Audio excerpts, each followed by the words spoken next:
Welcome everyone to our Alumni Speaker Series event. We are delighted to have you join us today. In light of everything going on in our country today, we wanted to start the event by acknowledging that the University of Washington is here to support our students, faculty, and staff. From a statement by University of Washington President Omari, the post-pandemic goal should not be to go back to the way it was. We must do better. As we enter into a period where new vigilance around hygiene and closeness will become habitual, and where we measure the consequences of our individual actions, not just by their effect on our own health, but on how they might affect our family and friends, let's create a new normal where attention to issues of equity becomes habitual as well. In this community, in our community, we can and we will continue our work to address issues of equity, racism, and bias. The veil has been lifted. We cannot give up or go back. George Floyd, Ahmaud Arbery, Breonna Taylor, we say their names to honor their lives and make them matter. From the Center for Equity and Inclusion, we share the land acknowledgement. We recognize that all of us at UW Tacoma learn, live, and work on or near the ancestral homeland of the Coast Salish people. In particular, we are situated on the traditional territory of the Puyallup. As people on this occupied territory, we have a responsibility to acknowledge the land, the ancestors who have cared for this land since time immemorial, and all our indigenous connections today. We also have the responsibility to acknowledge the histories of dispossession and forced removal that have allowed for the growth and survival of this institution. In light of this history, let us take active efforts to partner with our indigenous community members and neighbors as we continue our work together as a community of learners, leaders, and educators. We know that many are experiencing sadness, anger, and confusion. We too are experiencing these, and we want you to know that the University of Washington is here to support you. UW Tacoma Counseling and Psychological Services and the Center for Equity and Inclusion are both here to support you. We stand in solidarity against racism, injustice, and discrimination. We will pause and have a moment of silence for George Floyd, his grieving family, and all of those impacted by or lost to this unjust violence. Let us take a moment.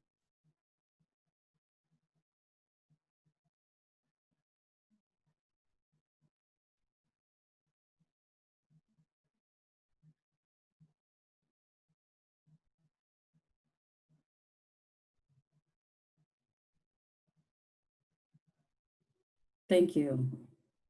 Again, thank you for joining us today. It is now my pleasure to introduce our interviewer. She is a student of biomedical and psychology here at UW Tacoma. She is also the ASUWT Director of Communications and Internal Affairs. I'll now turn it over to Kirsten Hargett. Thank you, Kirsten. Hi, everyone. Thanks so much for joining us this evening. So basically, I just get the pleasure to introduce our speaker as well as ask him some questions. So without anything else, I'm going to share a little bit about Omari Amili. So Omari Amili graduated from UWT in 2014 with 2 interdisciplinary arts and science degrees, 1 in psychology and 1 in self and society. Sorry about that. He graduated from UWT again in 2016 with a master's in interdisciplinary studies.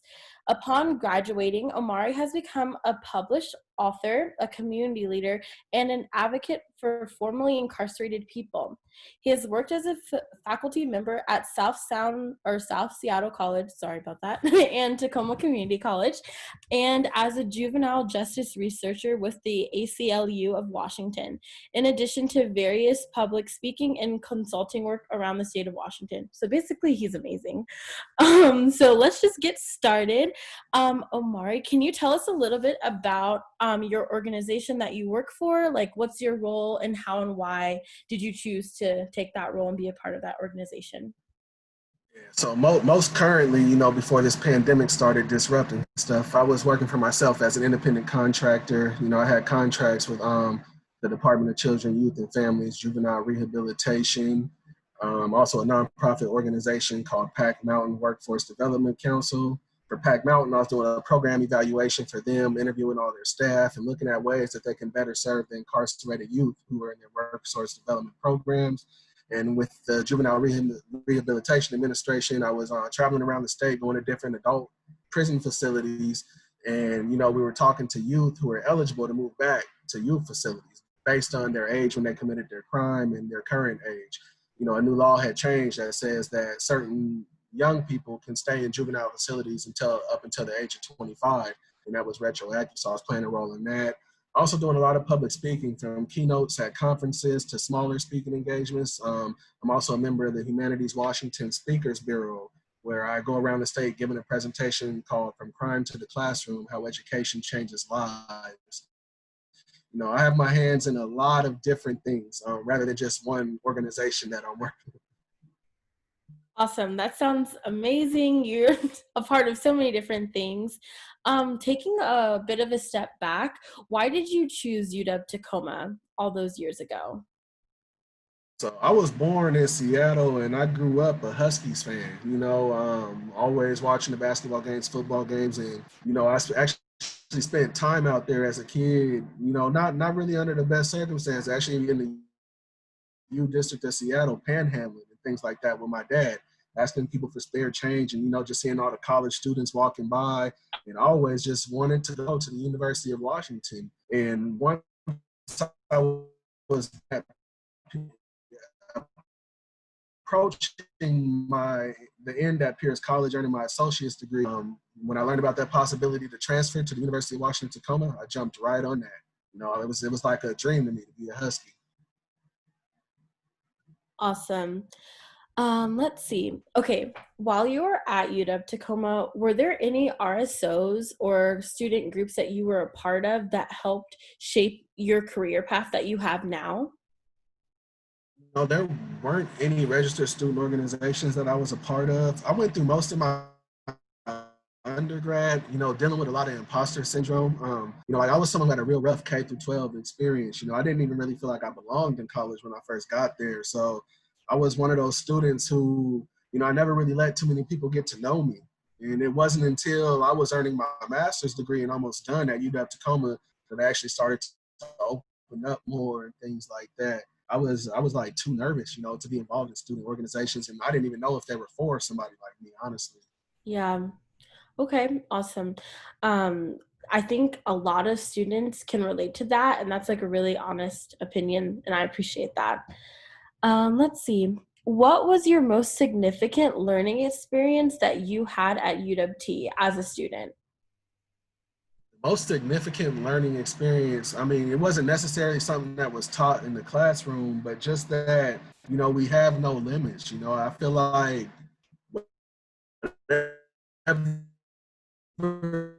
whatever we put our minds to, so many different options from educational paths, so many different people who are there to support you.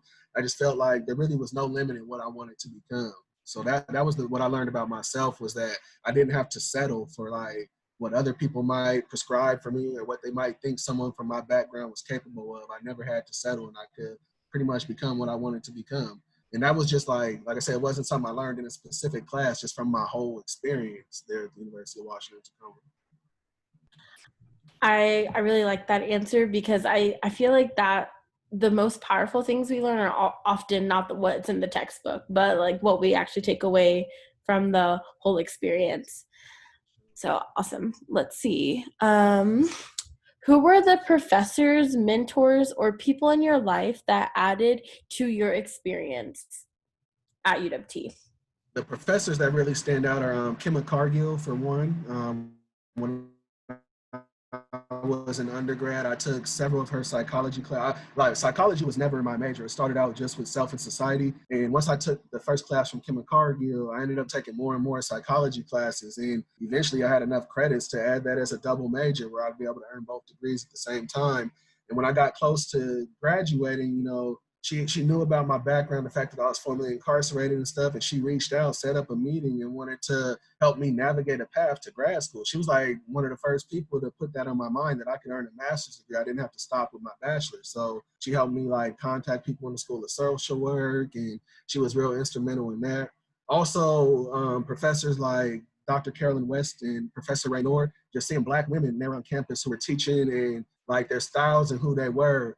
Like I had these biases, you know, things like where if somebody's Black and they're able to make it in academia, they must have had to sell out. They must have had to give up who they are. But just meeting those guys, I know that that's not the case. You can be a strong Black woman or a strong Black man and be yourself and actually be able to succeed in these areas.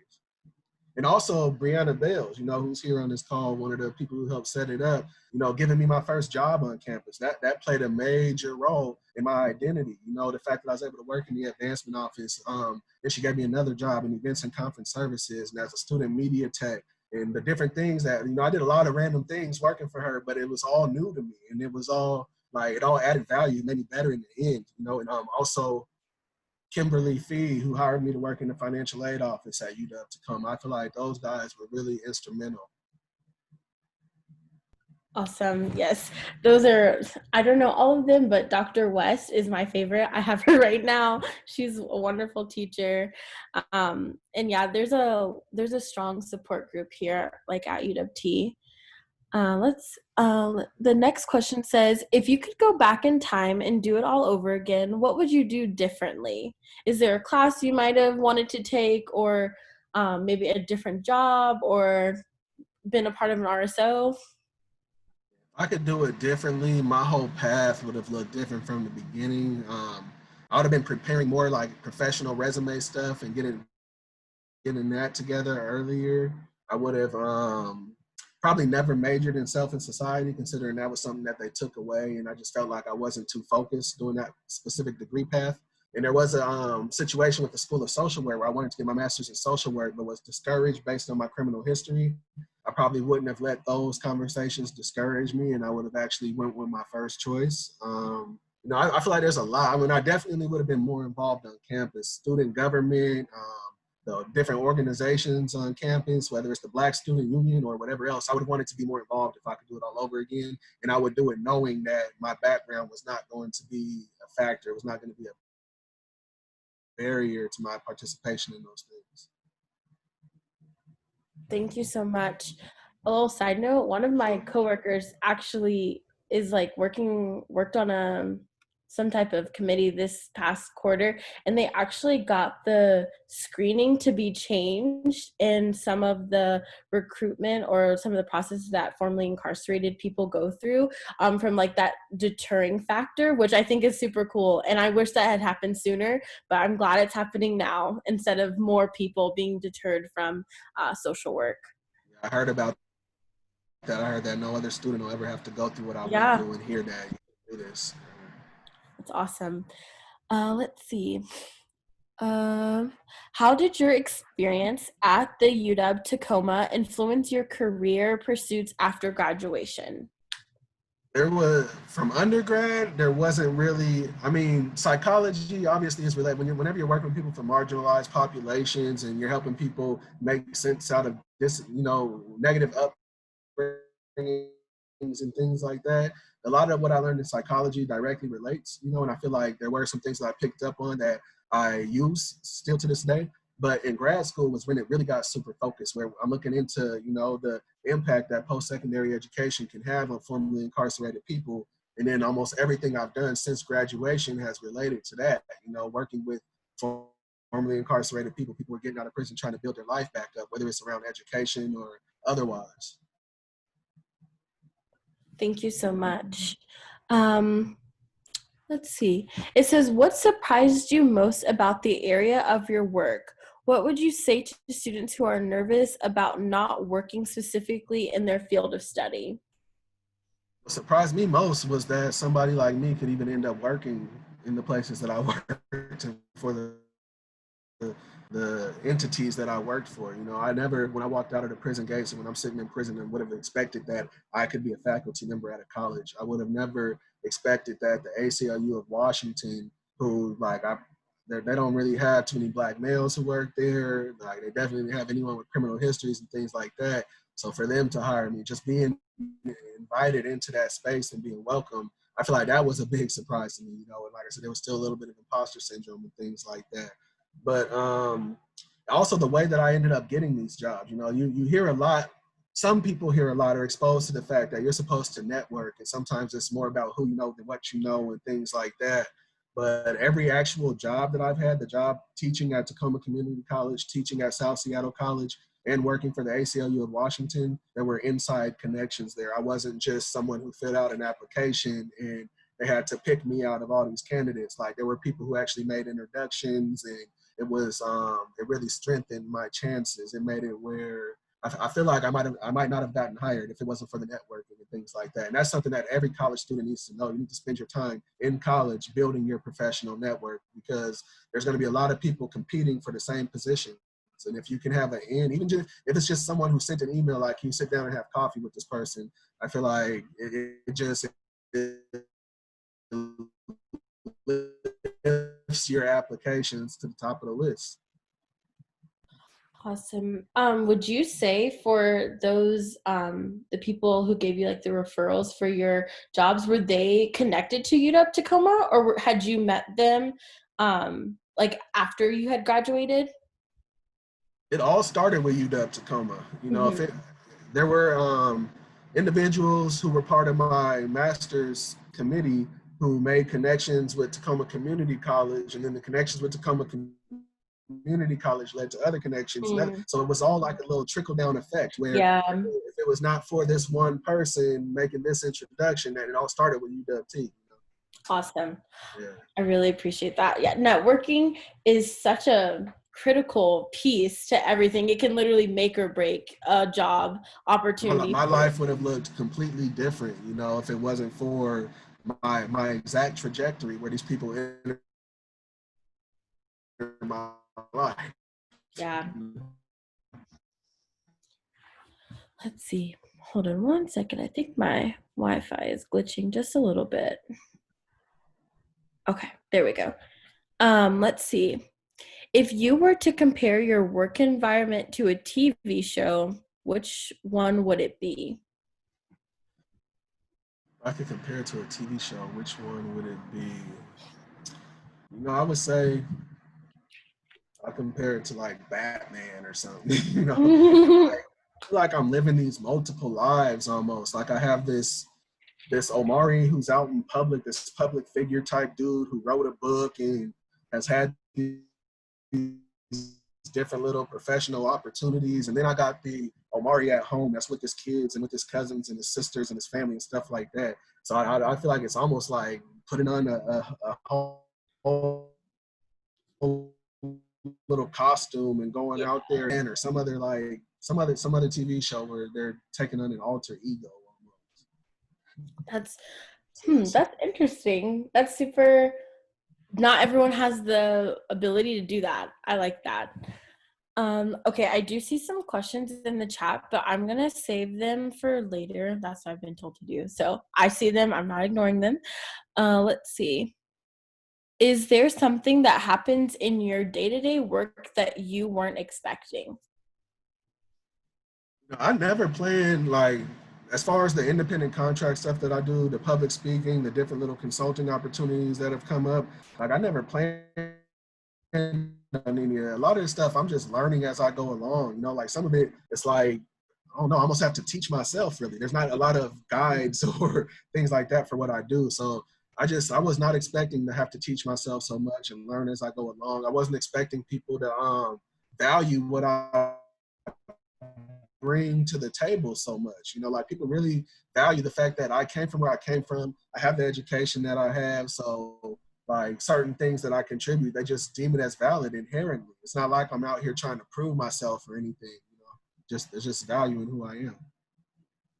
That's amazing. I think the autonomy that you have with your job is probably the most coveted thing, where you get to kind of create your own like workspace, and who you get to choose who you interact with, and the independent like contracts that you're talking about earlier. I think that's awesome. And there's give and take in that too. It wasn't necessarily by choice that I ended up doing fully that over like normal employment. You know, so there's good months. Like, there's been months where I've made over $10,000. There's been months where I've made like $500. You know, so like it's not always consistent So there definitely are some drawbacks. It's very, very valuable. And I had that with the ACLU, with South Seattle. You know, I felt like I had a lot of freedom in the real jobs that I've had as well. That's awesome. Can you talk to us a little bit about how COVID-19 has impacted your work in your daily life? COVID-19 threw a wrench into almost everything that I do. It's just now recently starting to pick back up where I'm being able to do some of the things virtually that I would have done before. You know, I was in the middle of contract negotiations right before COVID hit on money that had to be spent by a certain date, you know. So Yeah. like I lost a very good opportunity that, you know, it was a guaranteed thing. And then COVID comes and we can't make it happen anymore. So I've lost a lot of opportunities. I can't go inside of prisons or jails. I can't do the speaking engagements like I normally would. My first in-person speaking engagement since March is scheduled for July 31st. And I don't know if that's going to happen or not. It may happen, but I mean, I really don't know if July 31st, I'm actually going to be able to do an in-person speaking engagement. But, you know, it's starting, like I said, it's starting to pick back up. You know, people are looking at a lot of virtual opportunities now. And I'd say COVID gave me a necessary break too, though. I mean, I'm running out of energy, running all over the place and trying to build my life to a place where I want it to be. So like COVID almost gave me an excuse to pump the brakes a little bit, you know, where I was able to, just chill and think and create. You know, I got another children's book that's coming out that I actually wrote during this whole COVID thing. You know, if it wasn't for this, I might not be coming out with this book right now. And it also gave me time to work on some other projects, like Transforming Society's Failure. My autobiography is going to be re-releasing. I've been able to put a lot more time into that I wouldn't have been able to do before. And there's some projects that I've been working on bit by bit over the years that COVID kind of gave me more time to focus on. So it's been some drawbacks and then some positives too.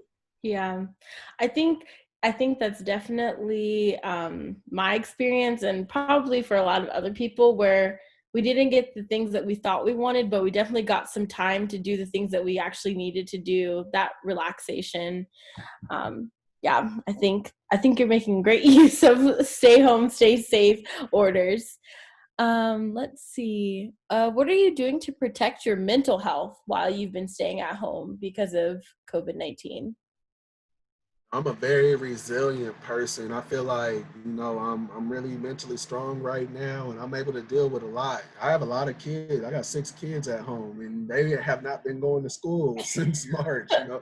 So they're at home all day, every day, but I love it. You know, me and my kids have been doing a lot together, you know, I had never gone fishing. My kids have never gone fishing and we've been able to go do that during this whole COVID thing once they opened the parks back up to fishing. You know, I just took my baby girls to the zoo yesterday, and like just once now that we're getting back out of the house a little bit and they're opening stuff up slowly, I feel like so I have so much more appreciation for the things that I'm able to do right now. Even I just went paintballing over the weekend with my son and my nephews, and I'm getting lit up. I had bruises and everything, but I loved it. You know, I got to get out there. That's so fun.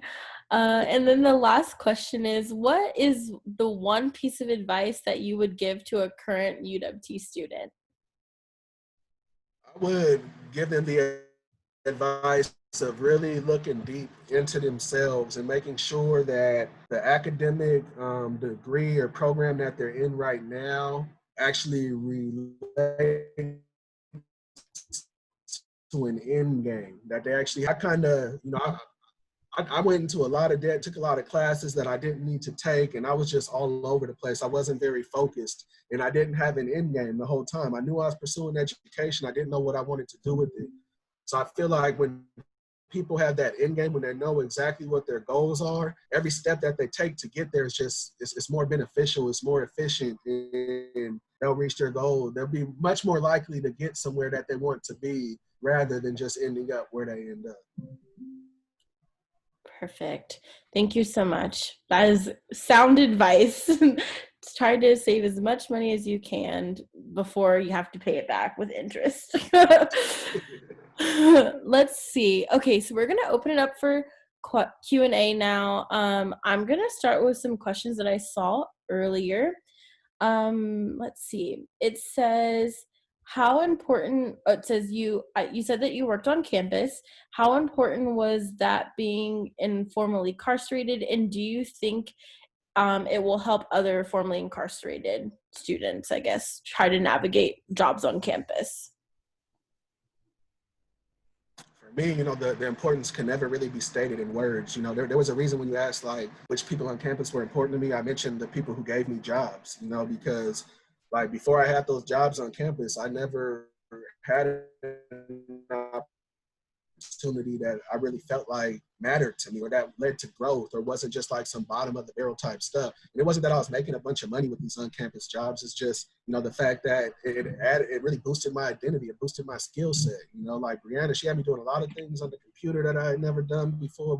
Even if it's just like getting on a new software, making a sign that I never made. It's like, this is a skill that I can now go use somewhere else. I'm actually learning how to use this software that, on a lot of job applications they ask, like, do you have familiarity with these programs and things like that?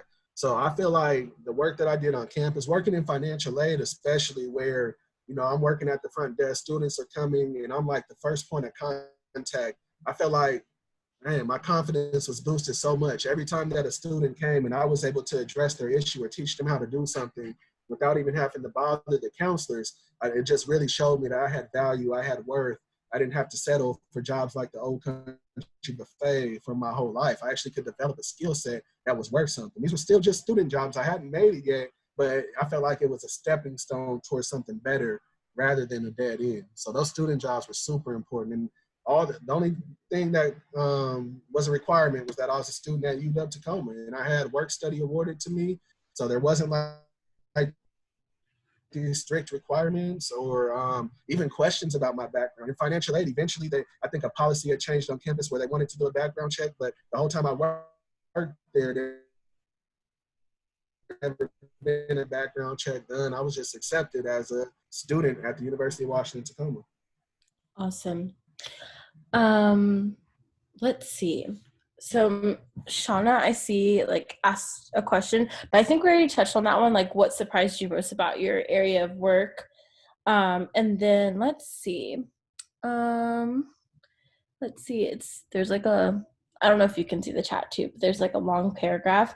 I'm gonna skip down to the question. It says, what other changes would you like to see made in higher education, whether that be a resource or a supportive mechanism to encourage those who are formerly incarcerated to pursue and ultimately attain higher education credentials?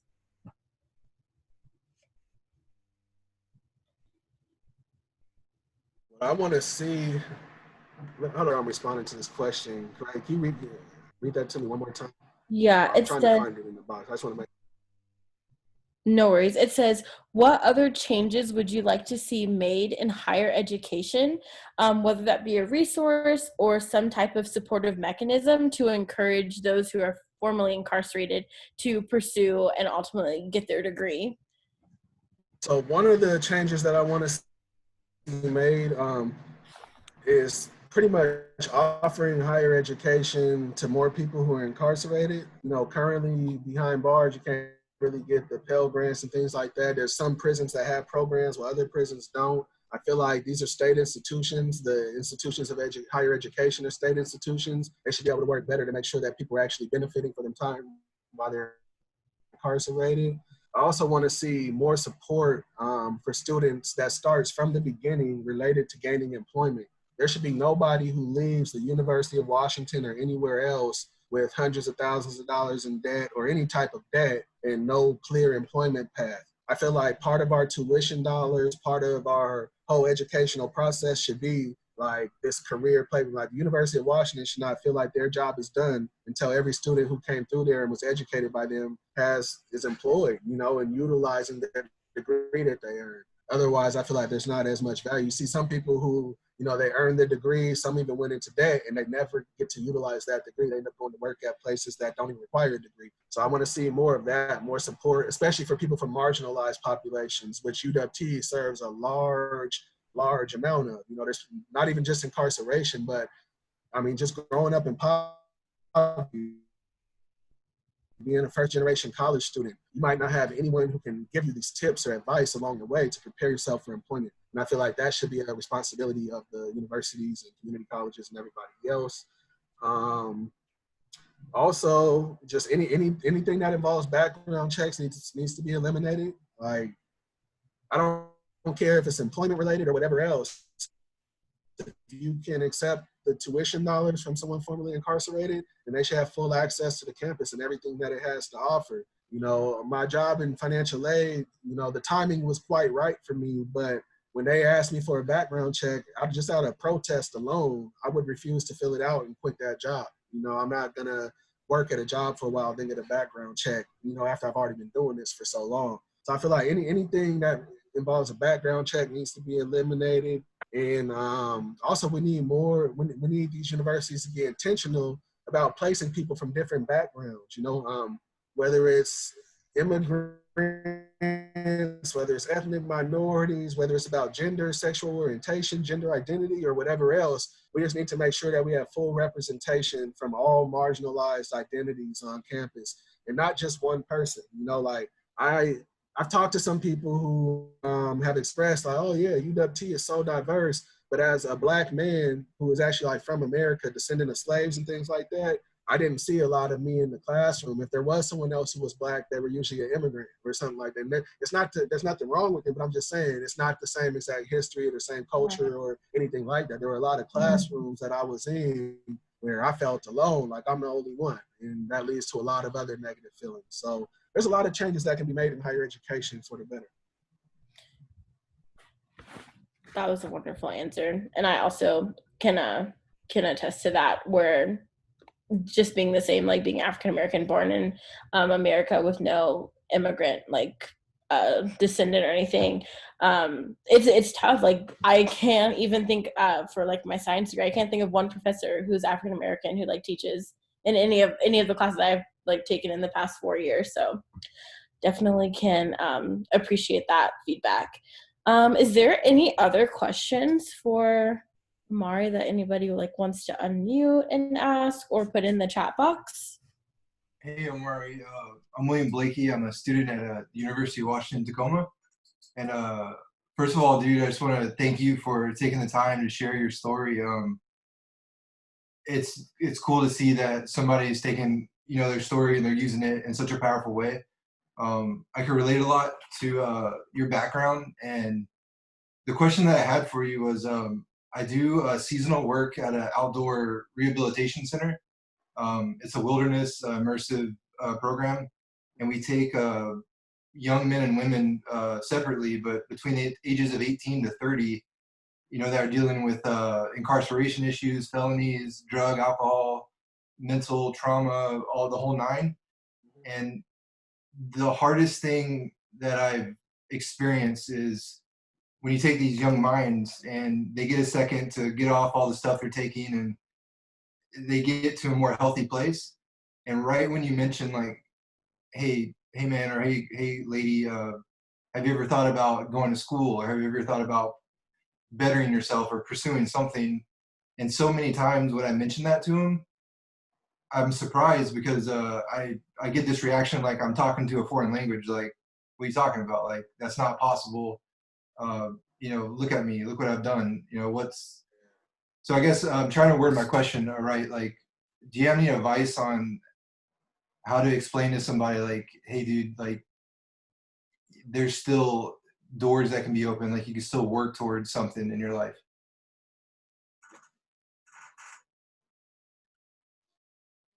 I feel like, you know, this is something I hear as a guard or some other staff member, and they'll say, like, man, I told them the exact same thing that you told them, but it didn't really reach them in the same way.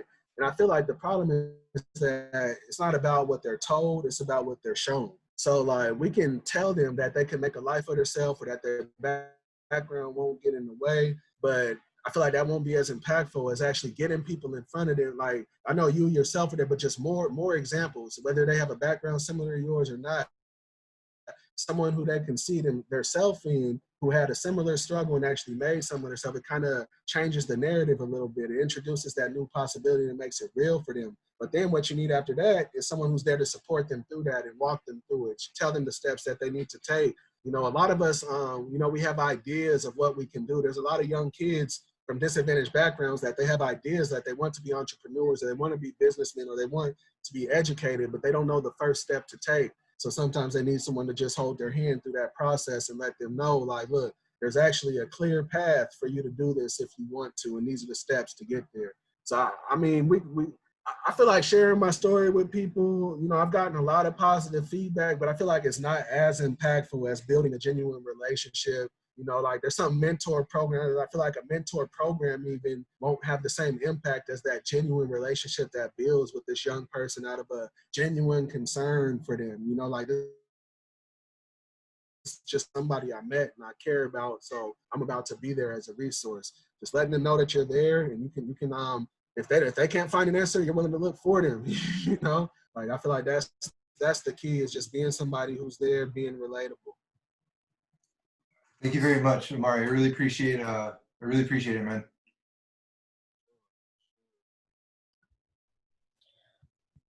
Okay, perfect. Thank you for that great question, William. There's been some really nice comments in the chat section for you, Omari. I'm gonna go down to let's see, to Crystal's question. It says, what are your thoughts on the school to prison pipeline, and what do you think can be an effective way for schools to implement resources and informative training for instructors and staff to reduce the effective issues for young kids in school? I think the school to prison pipeline, you know, like a lot of people say the school system is broken, and I believe that it's working the way that it's designed. I truly believe that the K through 12 public education system is designed to weed some students out. It's designed to, like, it's one of the key factors in this class differential that people have, where you see some people who are stuck in the poverty level wages and the employment that they can get, and other people, you know, the sky's the limit. They can do whatever they want. A lot of this starts with the K through 12 system, and it's not really measuring your intelligence. It's not really measuring, you know, how capable you are of succeeding in professional employment down the road. But it's almost like they want to ask a fish to climb a tree or something like that in order to prove themselves. So until the K through 12 system can be more adaptable to different learning styles, be more adaptable to different backgrounds, be more adaptable to different cultures, and the idea that what's been happening is not ever going to work for certain populations, then we're going to continue to get the same results. And I feel like there's people who benefit from that and want to keep that system in place. You know, there's really no excuse since integration. You know, the system was the same when people like me were not even allowed into the classroom. So once I was allowed in, there should be some type of adaptation made. There should be adaptations in what they're teaching. There should be adaptations in how they're teaching it, and the way they measure things. You know, teachers have a lot of pressure on them to remove students from the classroom when they're acting up, because if they're not meeting certain benchmarks, certain test scores, they're being judged negatively on that. So the whole system is set up for the school to prison pipeline to be a thing. You know, like some people directly associate it with arrest at school for things that may not be a crime, or maybe somebody got in a fight and there's an officer at the school and they arrested them. But it gets much deeper than that. You know, it's about preparing young people to be removed from their peers as if they're not worthy to be in the classroom with everyone else, just because they have different personalities, different tendencies. They might have a lot more energy and not be able to sit for long periods of time and just retain information like that. So I feel like what schools need to do to address it is to be completely dismantled. And you know, there's these calls to defund the police. They need to defund every single part of this system: the K through 12 system, the correction system, prisons, jails, policing, judges, prosecutors. Like, if you work for the state, like, you probably need to rethink what it is. Even in higher education, from everybody who works for if you're a state employee, then you're a part of the system that has been just perpetuating these cycles. And until these things are defunded and reimagined, then they'll stay the same. A powerful answer that definitely more people need to understand it's not just a single entity, it's the whole system.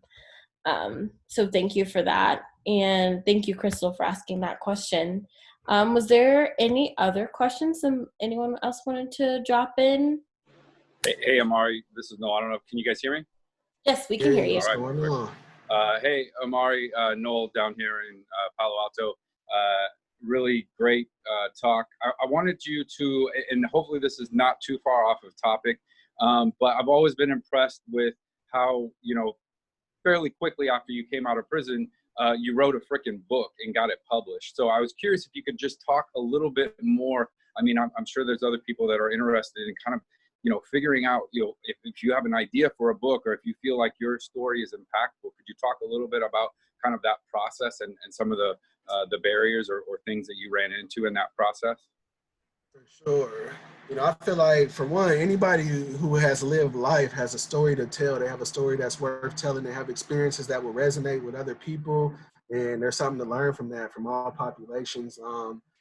My book wasn't written too soon after I got out of prison. I actually wrote it while I was in grad school, and it started from using autoethnography as my research method to design the prison to college workshop. So autoethnography is a research method where the researcher becomes the focus of the research. You're looking at your own life experiences and analyzing that, you know, to look for, you know, how to move forward with creating the workshop in my case. So autoethnography got me started writing about my life. And by the time I had wrote enough, I'm like, I might as well turn this thing into a book. I felt like I had a lot of unique experiences and things that people might be interested in. So at first, I wanted to go the traditional publishing route, get in touch with somebody who was going to just cut me a big fat check right up front, and they'll put my book in stores and I just show up and things like that. But it didn't quite happen that way for me. You know, I didn't really have the connections in that field. And I honestly, like, I didn't really want that barrier. So once I learned about self-publishing being a possibility, that I could literally just write my own book, and that there's a process for me to not need anybody's permission to get it out there, I went and studied that process and made that happen through self-publishing. So there's been a couple different versions. You know, the version that's about to come out is finally fully edited without mistakes that might have been in previous versions, because it was all self-done, self-written, self-edited, self-published, and all that. And it is really very, very simple once you get writing and once you have a manuscript to do the self-publishing process. I went through a company that's owned by Amazon, where I just have to upload my manuscript, upload my cover, and they send books in the mail. You know, it's actually the writing part, the editing part, that took a really long time, and it's pretty difficult. I'll say probably 18 months total in order to do all that. But the actual publishing part, once I decided to self-publish, that part was pretty simple. In traditional publishing, I don't know. You gotta like write proposals and stuff. Get an agent who's gonna push the proposal for you, and I just felt like that was too much. And my book has tried. It's in every prison in the state of Washington. It's traveled to different states, so I feel like I made the right decision. I'm not making a whole lot of money off of the book, but I feel like I made the right decision by self-publishing. Yeah, it's awesome. Keep up the good fight up there. Definitely. Thank you for that question. And this will probably be the last one for tonight. Gina asks, can you speak on what you think is most important to impart to folks who are seeking or have been inspired to lead? And is your answer different today than it would have been a year ago or when you were in undergrad?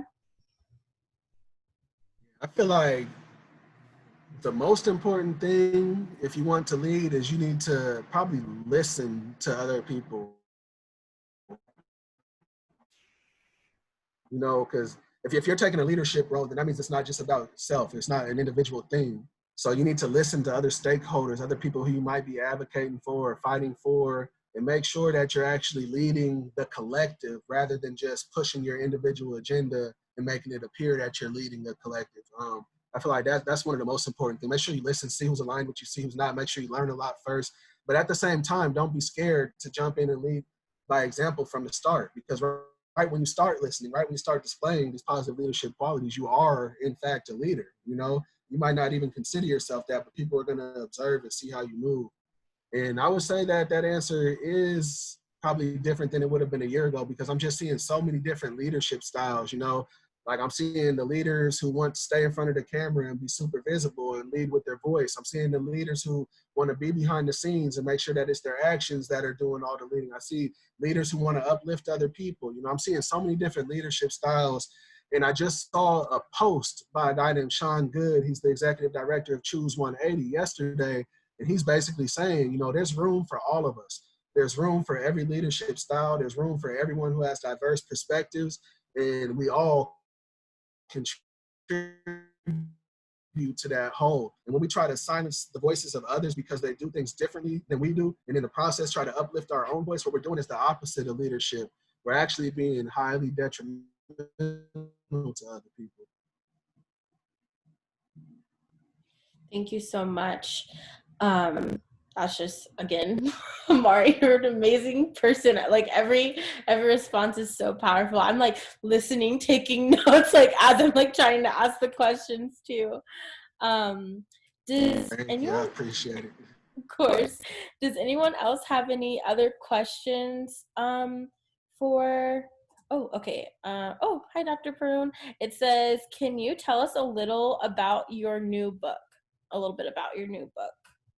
Yeah, so the one that's going to be coming out first is called Skin Deep, and it's a children's book. It's basically around, you know, there's a young kid who is choosing to find similarities between himself and his friends of like different ethnicities rather than focusing on what's different.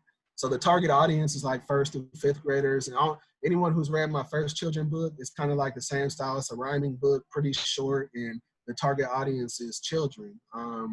But I feel like I'm happy. I'm proud of it. I'll have the proof in the mail on Saturday, and it'll probably be getting published shortly thereafter. Because it's self-published, I get to just decide when to put it out there. So you'll see it on Amazon, Barnes & Noble, all the major retailers real soon here, and I'll be posting about it on Facebook.